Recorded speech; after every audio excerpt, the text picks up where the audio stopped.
এদেশের সংখ্যাগরিষ্ঠ মানুষ তারা ইসলামকে পছন্দ করে, মুসলমান, তারা ইসলামকে ভালোবাসে মনে প্রাণে, ধর্মপ্রাণ। এরপরও এদেশে একের পর এক বিভিন্ন সময় আমরা দেখেছি ইসলামকে নানাভাবে আঘাত করা হয়। আমরা মুসলমানরা সর্বশক্তি দিয়ে এই সামান্য কিছু হাতে গোনা ইসলাম এবং মুসলমানদের প্রতি বিদ্বেষ পোষণ করা এই অপশক্তি, এদেরকে দমন করবার শপথ আমাদেরকে গ্রহণ করতে হবে। আপনারা অনেকে ইতিমধ্যে জেনেছেন, অনেকে আপনারা জেনেছেন এবং দেখেছেন, দেশে সংস্কার কার্যক্রম যে চলমান আছে, এখানে নারী বিষয়ক সংস্কারের যে কমিশন, সেই কমিশন পত্রপত্রিকা আপনারা দেখেছেন, অনেকে সুপারিশ করেছে বৈষম্য দূর করার নাম দিয়ে কোরআন যে বাবার সম্পত্তিতে, মায়ের সম্পত্তিতে মেয়েদেরকে ছেলেদের অর্ধেক সম্পদ দিতে বলেছে, সে আইনটা এখনো সামাজিকভাবে প্রচলিত আইনে কার্যকর আছে। এইটাকে পরিবর্তন করার, আল্লাহর বিধানকে পরিবর্তন করার সুপারিশ করেছে এই নারী বিষয়ক সংস্কার কমিশন। এই সুপারিশ বাস্তবায়ন করার দুঃসাহস যদি কেউ দেখায়, তাহলে এটা হবে সবচেয়ে বড় অপরিণামদর্শী কাজ, সবচেয়ে দুর্ভাগ্যজনক অধ্যায়। শুনতে খুব ভালো শোনা যায়, খুব মুখরোচক মনে হয়।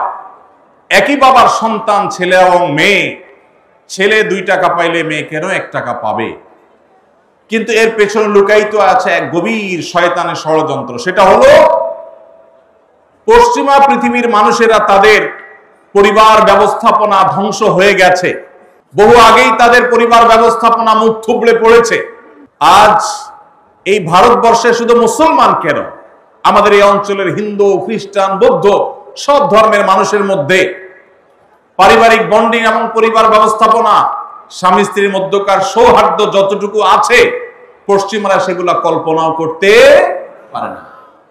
ওরা আমাদের চাইতে জ্ঞানে বিজ্ঞানে এগিয়ে থাকতে পারে, ওরা আমাদের চাইতে তথ্য প্রযুক্তিতে অগ্রসর থাকতে পারে, তারা অবকাঠামোতে আমাদের চাইতে 200 বছর এগিয়ে থাকতে পারে, কিন্তু পরিবার ব্যবস্থাপনা আমরা ওদের চাইতে 500 বছর এগিয়ে আছি। আমাদের এখানকার স্বামী স্ত্রীর মধ্যকার ভালোবাসা, এটা তাদের দেশে সোনার হরিণ। আমাদের এখানকার সন্তানের সাথে বাবা মার বন্ডিং, তাদের সেখানে সেটা দুষ্প্রাপ্য। ভাইরা আমার, এই যে সমতার নাম দিয়ে, বৈষম্য দূরের নাম দিয়ে এই যে নতুন প্রস্তাবনা আসছে, এই প্রস্তাবনার মিনিং হলো প্রস্তাবনাকে ধ্বংস করে ফেলা। কিভাবে সেটা? ছেলে এবং মেয়ে উভয় যখন সমান সমান হারে 1 টাকা 1 টাকা করে পাবে, তখন পশ্চিমাদের মতো ছেলে বলবে মেয়েকে, বাসা ভাড়া তুমি অর্ধেক শেয়ার করো, সংসার খরচ তুমি অর্ধেক শেয়ার করো, যেভাবে পশ্চিমা পৃথিবীতে আছে। এইটা যদি শুরু হয়, তখন পরিবার ব্যবস্থাপনা ওদেরটা যেরকম ধ্বংস হয়েছে, আমাদেরটাও ধ্বংস হওয়া অনিবার্য হবে। দুইজনকে ঘরের বাহির হতে হবে। এটা হলো স্বামী স্ত্রীর মধ্যকার রেষারেষি শুরু হওয়ার একটা সূচনা, একটা সূত্রপাত, যে তোমার কাছেও 2 টাকা আছে, আমার কাছেও 2 টাকা আছে, তাহলে সংসার খরচ আমি দিলে তুমি কেন দিবা না, তোমাকেও দিতে হবে। এখন আল্লাহ রাব্বুল আলামিন যে সুন্নাতুল্লাহি ফিল আরদ, পৃথিবীতে আল্লাহর যে নিয়ম রেখেছেন, পুরুষরা বাহিরের দিকটা সামলায়, মেয়েরা ভেতরের দিকটা সামলায়। পুরুষরা বাহিরের জগৎটাকে দেখে, মেয়েরা ভেতরের জগৎটাকে দেখে। এই যে বন্টন, এই বন্টনের মধ্য দিয়ে যে পরিবার ব্যবস্থাপনা মানব সভ্যতার শুরু থেকে আজও পর্যন্ত আসছে, এটার ভিন্ন পথ এক্সপেরিমেন্ট করে, চালিয়ে, পরীক্ষা চালিয়ে পশ্চিমারা ফেইলিওর হয়ে গেছে, ব্যর্থ হয়ে গেছে। এখন আমাদের সমাজকে ব্যর্থ করার অপচেষ্টা এদেশে তাদের কিছু দূষণরা করছে এবং তারা এই কাজে লিপ্ত আছে। বিধায় আমাদেরকে চোখ কান খোলা রাখতে হবে। কোরআনে কারিমের আইন, কোরআনে কারিমের বিধান এমনিতেই তো নাই। যে 2-1টা সমাজের খাঁজে ভাজে আছে, এগুলাকে ধুয়ে পরিষ্কার করার যে শয়তানের ষড়যন্ত্র, নীল নকশা, এটা ইনশাআল্লাহ এদেশের মানুষ বাস্তবায়ন করতে দিবে না। এদেশের মানুষ দিনকে যতটা ভালোবাসে, ফু মেরে, তুড়ি মেরে সংস্কারের নামে আল্লাহর দেওয়া সে বিধান, এটাকে উড়িয়ে দেয়া হবে আর সাধারণ মানুষ চুপচাপ বসে থাকবে। এটা বোকার স্বর্গে বসবাস করা ছাড়া কিছুই নয়। এমনিতেই কোরআনের কোন আইন, কোন বিধান, আল্লাহর আদেশ বা নিষেধ মুসলিম অধ্যুষিত দেশ হিসাবে ধর্মপ্রাণ মানুষদের দেশ হিসাবে সেটা আমাদের আইনে সংবিধানে এমনিতেই স্থান পাচ্ছে না। যেগুলো আছে দুই একটা সেগুলো মুছে পরিষ্কার করার এই ষড়যন্ত্র এদেশের প্রত্যেকটা মুসলমান রুখবে ইনশাআল্লাহ। ভাইরা আমার, এই জন্য আমাদেরকে চোখ কান খোলা রাখতে হবে, আমাদেরকে সতর্ক থাকতে হবে। তবে সেই সাথে আমাদের এও মাথায় রাখতে হবে, মা বাবার সম্পদে বোনদের অধিকার, এটাকে আমরা অনেক পুরুষরা বঞ্চিত করছি, তাদেরকে অধিকার দিচ্ছি না। যেটুকু কোরআন বলেছে সেটুকুর বাস্তবায়ন হলেই সমাজ শান্তিতে পরিপূর্ণ হয়ে যাওয়ার কথা, কিন্তু সেটা বাস্তবায়ন করার নাম নাই, সেটাকে পরিবর্তন করার বরং চেষ্টা চলছে। ভাইরা আমার, আল্লাহ রাব্বুল আলামিন আমাদেরকে নারী পুরুষের মধ্যে সমতা বিধান করতে বলেন নাই, ন্যায্যতা বিধান করতে বলেছেন। কি করতে বলেছেন? সমতা।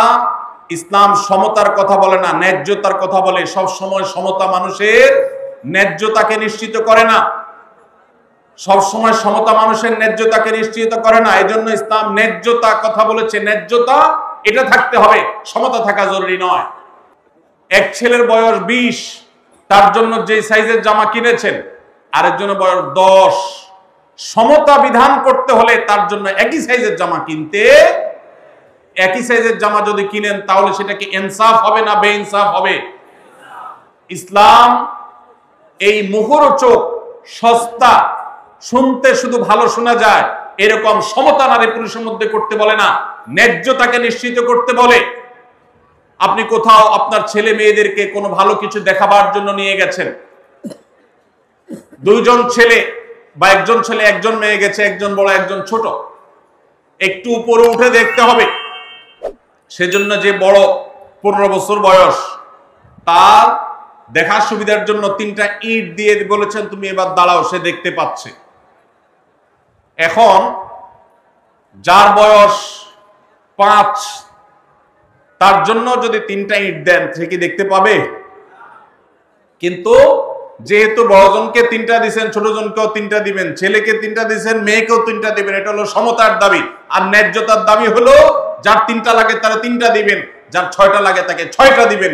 এটা হলো ন্যায্যতা। ইসলাম নারী পুরুষের মধ্যে ন্যায্যতা নিশ্চিত করতে বলে, সমতা নয়। পশ্চিমারা যে সমতার কথা বলে এটা মুখরোচক, বস্তা পচা সস্তা স্লোগান। এই স্লোগান কখনো ইনসাফ প্রতিষ্ঠা করতে পারে না। পশ্চিমাদের সমাজ ব্যবস্থা ইনসাফ প্রতিষ্ঠা হয় নাই। নারীরা মুসলমানদের চাইতে 1000 গুণ বেশি নিগৃহীত, নিষ্পেষিত। আমাদেরকে বুঝতে হবে এবং ধারণ করতে হবে। আল্লাহ রাব্বুল আলামিন কোরআন এবং হাদিসের আলোকে আমাদের জীবনকে, আমাদের সমাজকে, আমাদের দেশকে, আমাদের পরিবারকে, সবকিছুকে ঢেলে সাজাবার তৌফিক আমাদেরকে